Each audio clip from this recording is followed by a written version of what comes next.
quick live lang. So, ano to, concern ito sa ating mga motorista. So, di ba, ano lang, recently, napirmahan na yung Motorcycle Act of, yung Republic Act 12209. So, amending yung Motorcycle Prevention Act RA 11235. So, yung concern lang dyan, no, para baka yung ibang mga kasamahan natin di rin alam, no. So, yung isa sa pinaka-concern din yung pagta-transfer ng mga sasakyan natin na nabili natin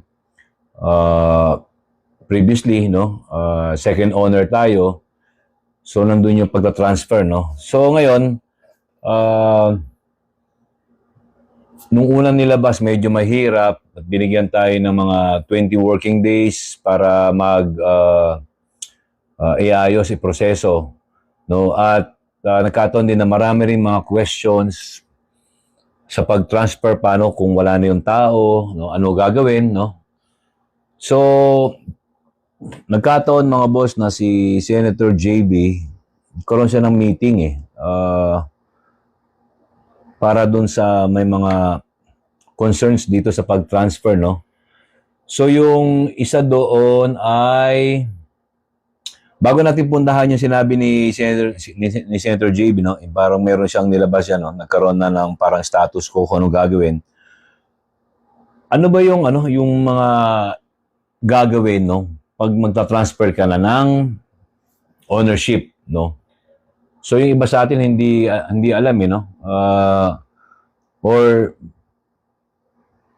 hindi alam, no, kung ano gagawin kasi masyado mahaba. At meron din mapagkakataon na yung nakalimutan na natin mag-transfer of ownership doon sa nabili nating sasakyan or motor, no, mga ilang taon na nakakalipas. So, discuss lang natin, no, sabihin lang natin yung mga ano ba yung mga kailangan, no. So, unang-una, yung deed of sale. Kailangan yung deed of sale natin notarize. Isa yan, no. Siyempre, kailangan natin yan, no. Tapos, meron tayo sa HPG na yung Motor Vehicle Clearance Certificate. So, kailangan natin yan, no. Meron tayo yan. Then, pangalawa, according dito, no. So, meron tayong Certificate of Emission Compliance kung applicable sa sasakyan. Kung hindi naman, then, of course, yung IDs natin, no, government valid IDs. Tapos, insurance. No? So, lang yung mga kailangan sa pag-process ng transferring of motorcycle ownership dito sa atin. So, yung involvement dyan, so, deed of sale natin, tapos meron tayong HPG, submission ng documents sa LTO, inspections, macro etching ng chassis number, tapos, ang babayaran lang natin dito mga boss, roughly around 530 pesos to 680. So, depending, no, sa cost.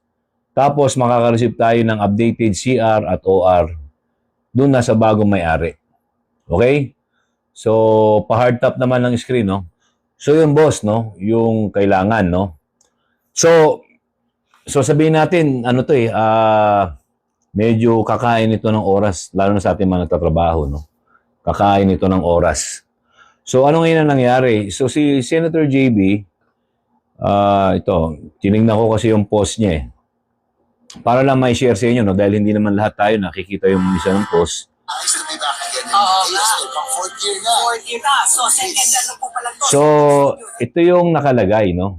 So, nakausap na ni Senator JB, 2 days ago lang ito, si LTO Director ASEC Mendoza.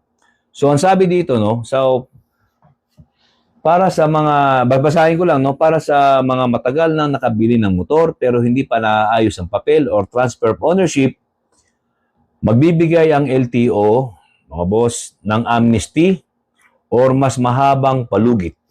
So, maganda ito, no? Sa atin, no?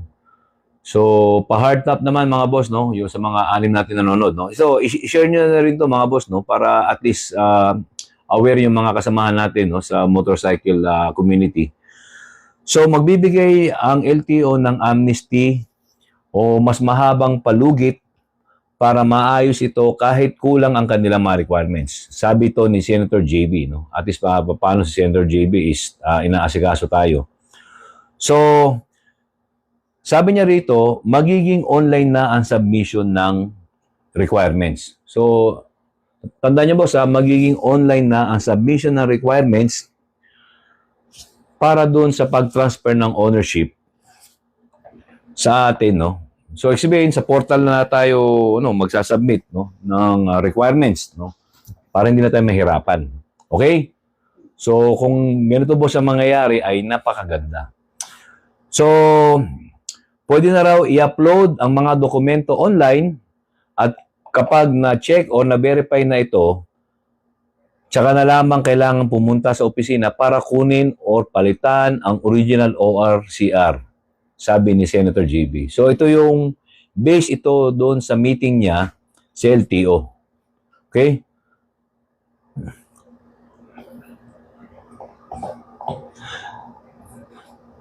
Tapos, doon naman daw sa mga namatay, no? Or hindi na makontak yung dating may-ari ng motor. Kasi may mga ganyan na mangyayari, no? Kasi siyempre, bumili ka, kalimutan mo, yun namang napagbilhan mo, umalis na, kasi nga, ang gusto lang niya is may benta lang yung motor. No?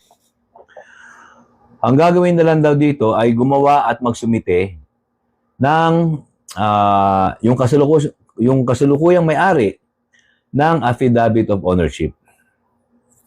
Ito ay isang sinumpaang salaysay na naglalahad na kung paano niya na-acquire ang motor, kalakip ang patunay ng kanyang pagmamayari. So, yan lang naman, boss, ang kailangan. So, kailangan natin ito, boss, no? Para at least yung sa mga hindi pa nakabili o yung mga nakabili na pero matagal na yung papel sa kanila, no? So, para po hindi na po kumain ng oras kasi yung sa bagong batas, binibigyan tayo ng 20 days, working days para masiayos yung ating mga papeles, ay meron ng moratorium or palugit na kung saan pwede na, boss, na mag-submit ka lang through sa portal, definitely sa portal ito, no, online. So, tama-tama. Ako nga kasi, meron din ako motor na hindi ko pa naayos yung papel. Ito na yung tama, no? Tamang panahon din, no? Na maayos natin yung ating mga papeles sa motor. Okay? So, yun, boss, yung 2 days ago lang ito inayos.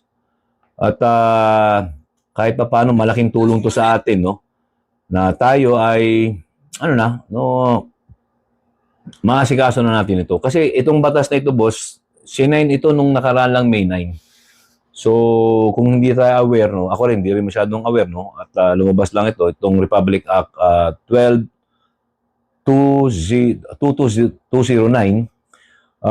Tapos, ang maganda rin dito, no, aside dun sa pagre-rehistro, inamend sa dating batas, yung 11.235, yung mga penalty sa mga hindi pa nakapag-transfer, no? Yung sa old na batas, yung mga penalty na 20,000, not more than 50,000, ay binaba ni BBM sa fine lang ng not more than 5,000. Sabihin, hindi na 20,000, mas mababa na. 5,000K na lang. Okay?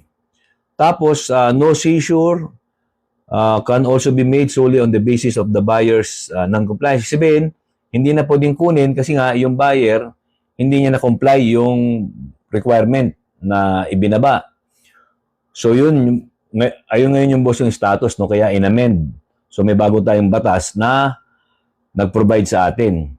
So, maganda itong bagong batas kasi nga, medyo makakahinga tayo ng konti, no? Makakahinga tayo ng konti, mga boss, doon sa bagong batas na inamend. So, ulitin ko yung mga kailangan natin sa pag-transfer ng ownership, okay, pwede na nating isubmit yan at nagbigay na rin ng palugit according doon sa post at sa meeting ni Senator JB, nagbigay na ng palugit No? So, pwede na natin siyang i-upload doon sa LTO para sa transfer of ownership. At hindi lalampas ng 680 pesos yung babayaran ng mga owner. So, maganda ito, boss, na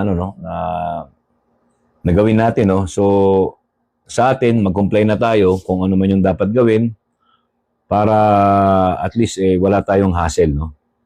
Dahil ako, meron din ako nabili, no? Last year ko pa yun, hindi ko pa naayos yung papel. Nasa akin naman yung deed of sale. Papanotaryo na lang, hindi ko pa naayos, no? So, yun lang naman, no? So, basta yung ating deed of sale should be notarized.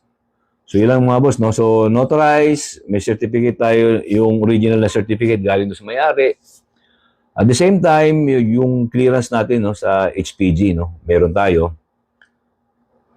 Tapos, yung mga IDs. So, yun lang boss, ang mga kailangan, no? So, pa-hard top, no? Yun lang naman boss, no? Kaya ako nag-live para at least sa ating mga kababayan ay maging aware tayo, no? Awareness lang naman, no? So, yun lang naman kailangan natin, awareness sa pagre-rehistro or pag-transfer ng ating mga motor. So, yun lang mga boss. Magandang gabi. Short live lang tayo. Ingat kayo lahat. Salamat.